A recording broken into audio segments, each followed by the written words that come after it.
Hello guys! What's up? Kamusta po? Ayan. Guys, ako po ay nagre-ready ngayon magluto ng aming pananghalian at tingnan nyo kung ano ilulutuin ko. O ayan guys. Meron tayong dahon ng, talbos ng ampalaya dyan. At meron tayong malunggay. So ayan, hulaan nyo kung ano yan. Diba? O dalawang klase ng dahon. Saan hinahalo yan? Lahat ay masusustansya. Meron din tayo ditong bawang at sibuyas para sa igigisa ko. At ito guys, meron tayong galunggong. So ngayon, alam niyo na siguro kung ano yung kapartner ng galunggong na yan.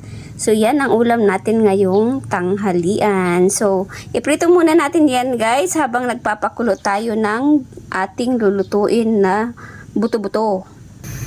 Ayan guys, painit lang tayo ng ating kawali. Diyan natin ipiprito ang ating galunggong habang tayo ay nagpapakulo ng, alam nyo na kung ano yan guys, gusto namin is malapot na malapot. So let's prito na. Yan, mainit na po, lagyan natin na siya ng oil. Yan, lagyan na natin ng oil ang ating kawali.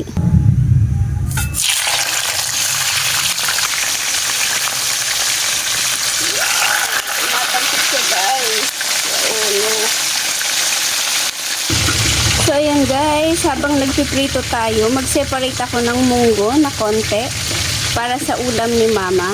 Kasi sa mga hindi pa po nakakaalam guys, si mama po ay bawal ng may mga timpla. So kailangan ang timpla lang ng kanyang pagkain is asin lang po. Sa mga hindi nakakaalam, ang mama ko po kasi ay meron siyang breast cancer. Meron siyang cancer.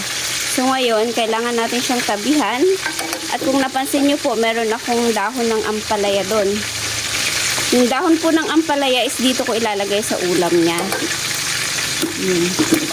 So okay na yan, pang ulam lang naman yan ng isang ulaman. So eto na yun oh, ito na yung itinabi ko para sa kanya. Nabaliktad natin siya.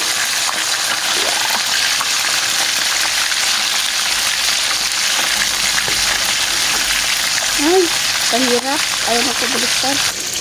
Lagyan natin na onion yung ulam ng mama. Pakuluin lang natin yan guys, saka natin ilagay yung ampalaya.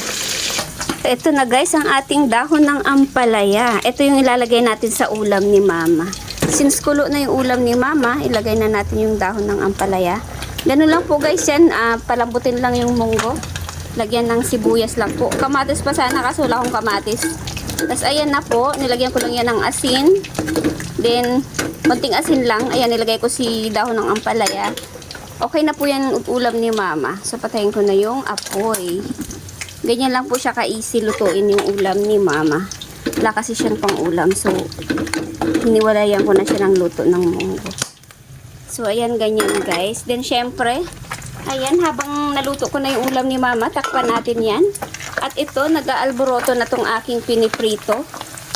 Napaka-reklamador na itong piniprito kong isda. Baliktarin natin siya ng isa pang baliktad para mas, ano siya, toasted or crispy. Maging crispy siya. So, ayan. After kong magprito, saka ko naman lulutuin yung aming ulam.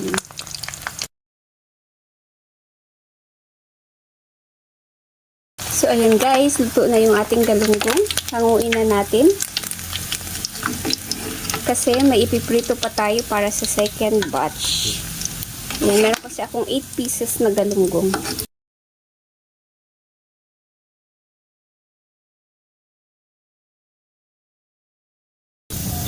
Ayan, isa lang natin yung second batch.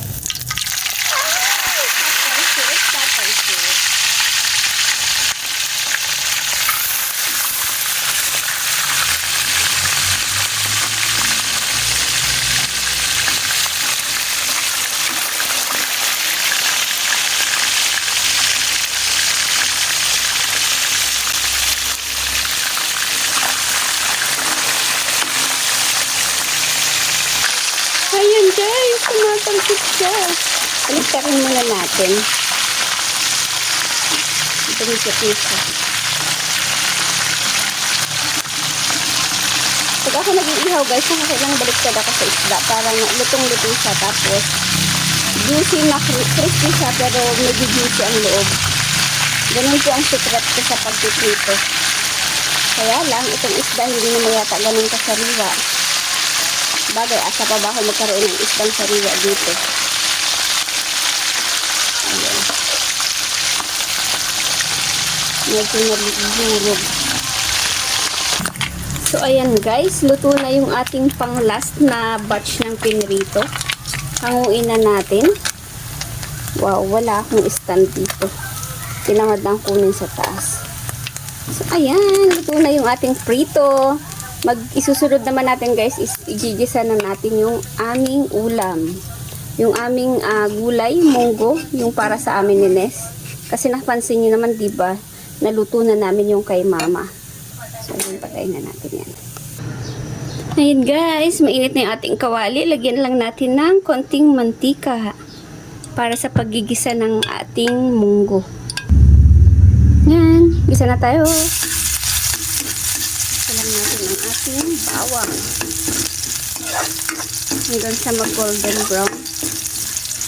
Lumabas na yung kanyang tamang aroma.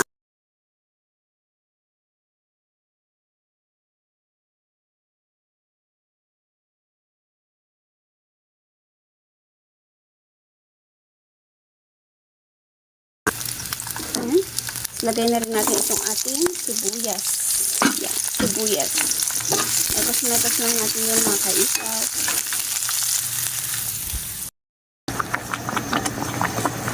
Ayan mga kaisaw.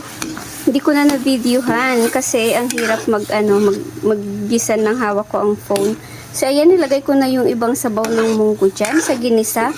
Yung ginisa ko pong bawang sibuyas, dinagdagan ko lang po yun ng isang nor cubes at patis. Para pampalasa niya. So hindi na po ako gumamit ng karne. So nor cubes na lang po ang nilagay ko. So since ayan guys, kumukulo na yung ginisa kong munggo, ililipat po natin yan dito sa kaserola.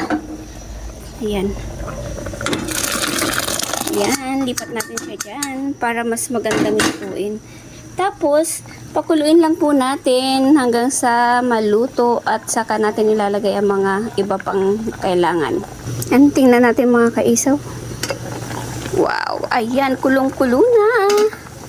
So, ilagay na natin itong ating dahon ng malunggay.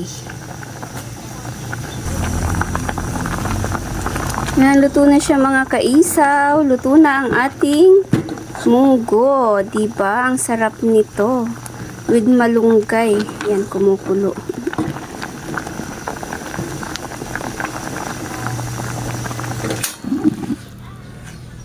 Malunggay with munggo po. Yan ang ulam natin ngayon at pritong galunggay.